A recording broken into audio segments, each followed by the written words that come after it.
What inspires you to be such a powerful, strong boxer in these sports? Well, one is finances, number one. Two, I recently had a child that inspired me to get back in the ring. That's what really inspires me, to pursue boxing as a profession. Yeah. And what for any young boxer down there who's trying to be like you, be in a ring one day? Yeah, learn as much as you can. Learning never stops. You always learn something new every day, and sometimes you learn what not to do by watching what other people do. So always learn as much as you can. Keep learning. Keep learning until the day we die. So yeah, just learn as much as you can. Never stop learning. That's all I can say. And about the confidence, how do you keep the confidence up? Well, the confidence comes from like preparation. The more you prepare, or the better you prepare, the more confident you're going to be come fight night.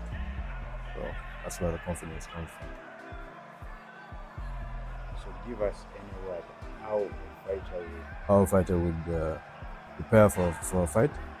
for fight to win, to be motivated no matter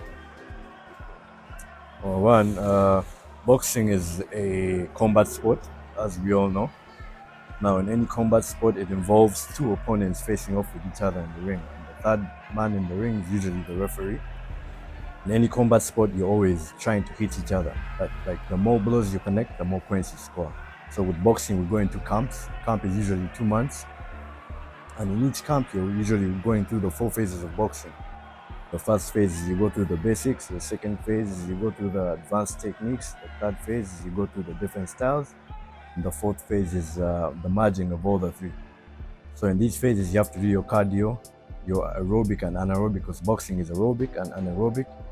You have to do your long distance runs. You have to do your sprints. You have to do some people prefer to use a cycle. Some people prefer to use elliptical machines. Some people prefer to do biking. Some people prefer to do like incline hill runs. Some people prefer to do like running backward. It depends on what works for you and what preferred method your coach likes to use to train you as a fighter. So boxing is a very wide sport, I would say. And it's a very old sport, one of the oldest sports in the world. So it always keeps evolving as time goes on. But there are many, many different ways a fighter can train to get prepared for a fight.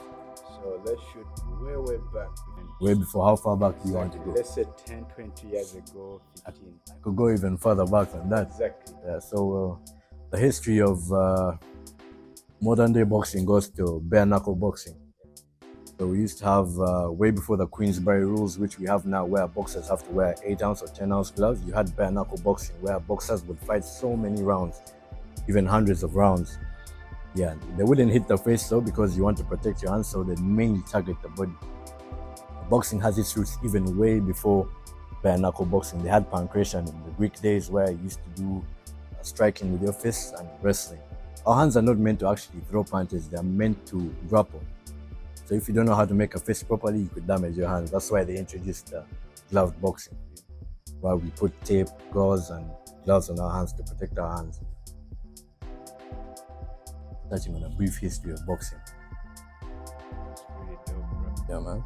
So is there anything we expect in the future or any match, whatever? Yeah, we're looking for bigger bouts. Bigger bouts means getting paid more money. Getting paid more money means more exposure. The number one thing you always want to look out for as a fighter is to get your world ranking high.